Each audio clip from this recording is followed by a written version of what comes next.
समृद्धिं धन्धान्य समृद्धि मे देहि दापय स्वाहा मैं देहि दापय स्वाहा यक्षाय कुबेराय ओम यक्षाय कुबेराय वैष्णाय धन्धान्यपतये वैष्णवाय धन्धान्यपतये धन्धान्य समृद्धिं धन्धान्य समृद्धि मे देहि दापय स्वाहा मैं देहि दापय स्वाहा ओम यक्षाय कुबेराय ओम यक्षाय कुबेराय वैष्णाय धन्धान्यपतये वैष्णवाय धन्धान्यपतये धन्धान्य समृद्धिं धन्धान्य समृद्धि मे देहि दापय स्वाहा मैं देहि दापय स्वाहा ओम यक्षाय आपसे आहुति जो दिला रहे हैं आत्म कल्याण के लिए, आत्म शांति के लिए, मन बुद्धि चित्त की शांति के लिए, घर गृहस्थी में आप लोगों को सुख प्रदान हो, इसके लिए धन धान्य से परिपूर्णता है। इसके लिए कुबेर जी की आहुतियों का आप लोग सहस्त्र उच्चारण कर रहे हैं, आहुति दे रहे हैं। ये जो आज का अवसर है, ये गुरु पूजा के साथ साथ में कल भी इशारा कर रहे थे कि दो ही भाग हैं इस संसार में, प्रकृति और पुरुष। प्रकृति लक्ष्मी माँ को कहते हैं, पुरुष नारायण भगवान को।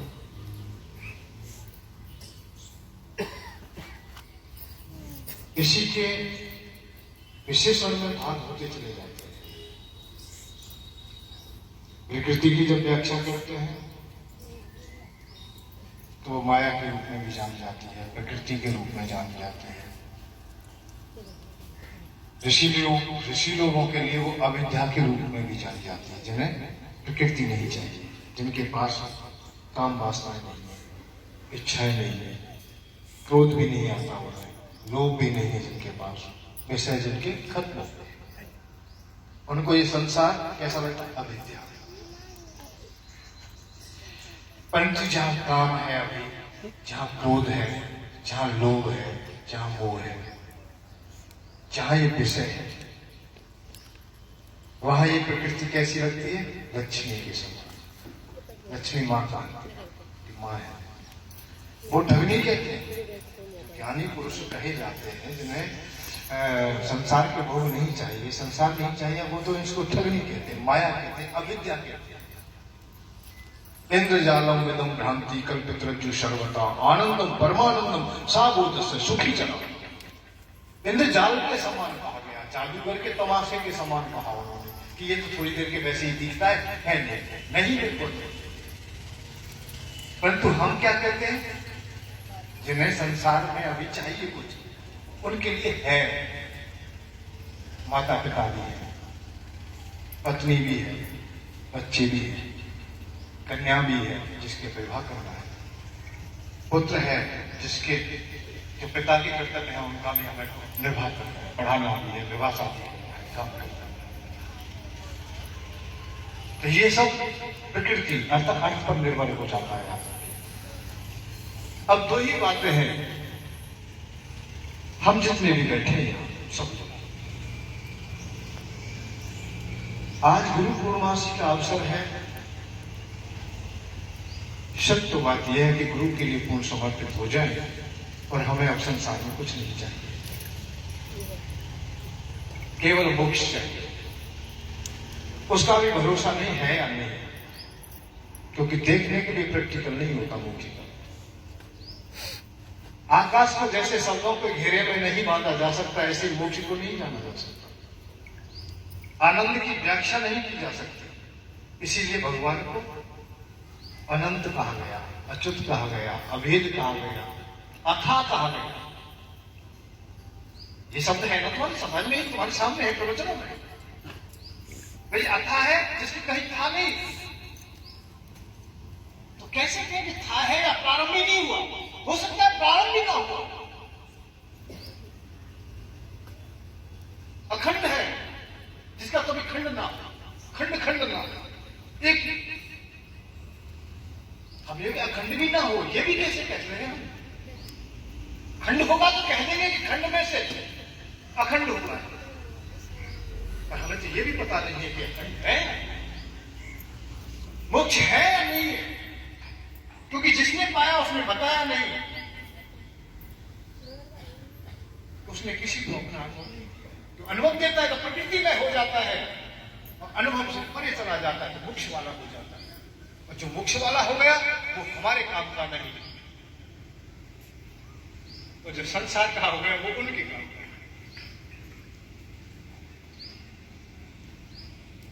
इसलिए बड़ा दो रास्ता ऐसा, दो भाव हमेशा बना रहता है, संस्कार बना रहता है कि हम इधर जाएं इधर जाए,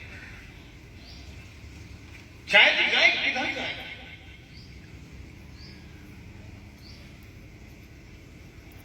परंतु थोड़ा थोड़ा यह समझ में अवश्य आ जाता है कि जब भूख लगती है तो भूख खींची लेती है अपनी भूख,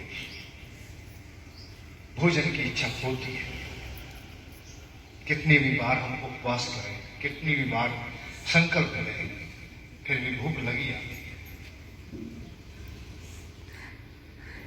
समय समय पर ना चाहते हुए भी ये विषय हमें घेर लेते हैं, चाहे ना चाहे काम आएगा शरीर में, क्योंकि ये प्रकृति की गौणिकता है।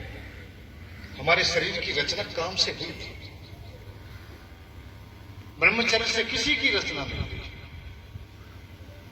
शव की रचना काम से हुई। जैसा खाद पानी मिलाए ऐसा फल आएगा, उसमें उसका असर होगा, प्रभाव होगा। पिता के गुण हम में आएंगे, उसके खून का डीएनए हमारे पास आएगा, इसे कोई मिट नहीं सकता। तो माता पिता के पास काम था तो हम ब्रह्मचारी कहां से हो जाएंगे? उनके पास भी रोग था, उनको भी धन चाहिए था, उनको भी भूख थी, उन्हें भी रोटी चाहिए थी, उनको भी मकान चाहिए था। हम बैरागी कहां से हो जाएंगे? इसलिए बैरागी नहीं मिलेंगे तुम्हें। पूरे भारत में कोई बैरागी ला के दिखा दीजिए, वो कह दे कि मुझसे कि मैं बैरागी हूं। एक नहीं, छोटी बात नहीं कहता, पूरी बात कहता हूं। सुखदेव जी के लिए भारी पड़ गया था बैराग लेना।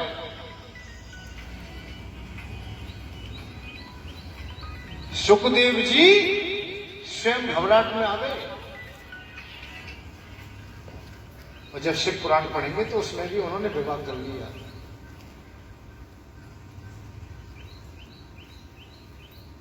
व्यास जी घबरा गए कि बैराग क्या होता है।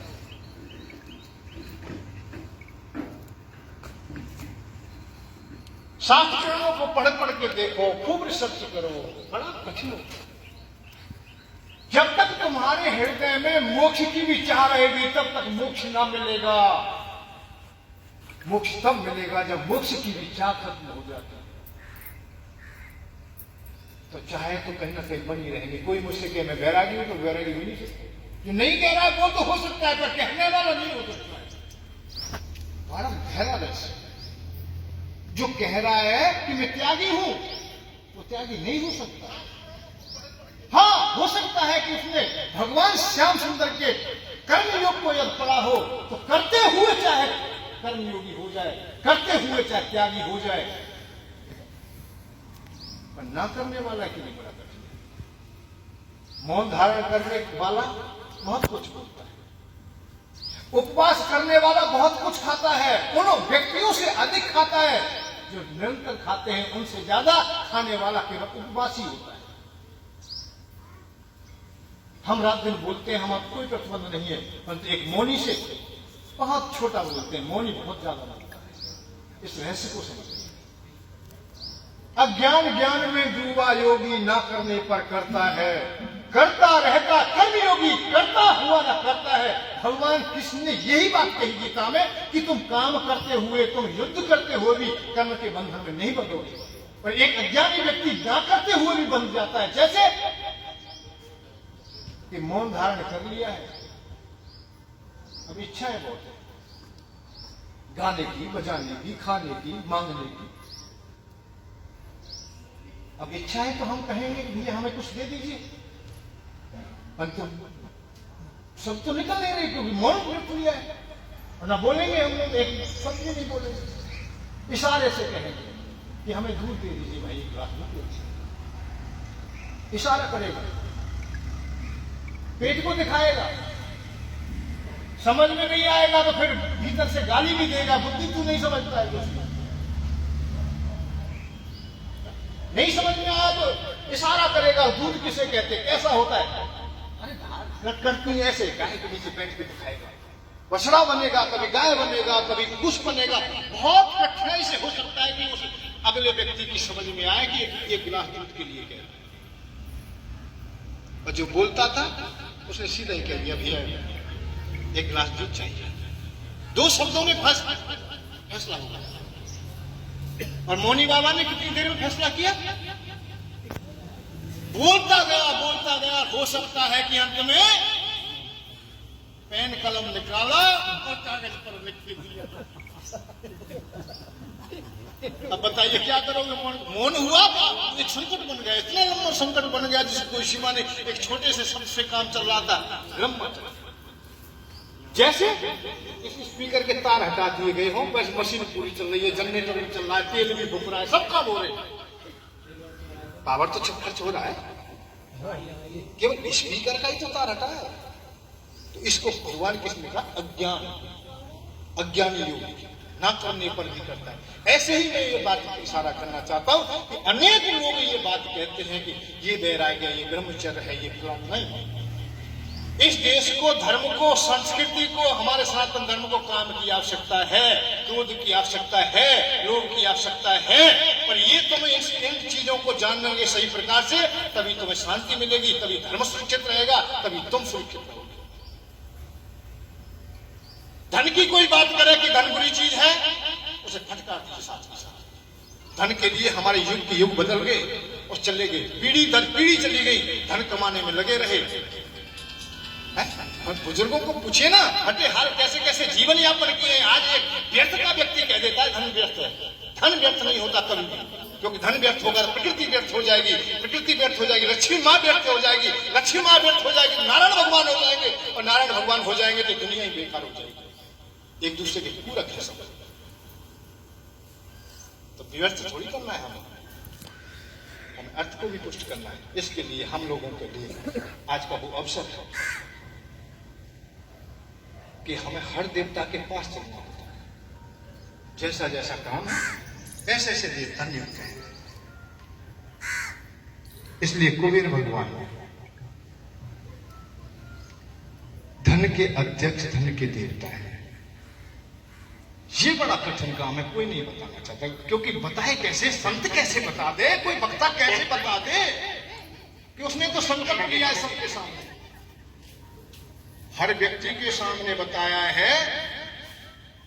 दान पुण्य की बात, त्याग की बात, वैराग्य की बात, आज लोग की बात कैसे करें? पूरे वृंदावन में चले जाइए तुम, और हर दरवाजे को, हर आश्रम को खटखटाइए, किसी से कहिए कि बाबा लोग पर कोई कहते हैं नीचे जानते कि आज के बाद भाई कोई भी दान नहीं कर, लोग मरे सो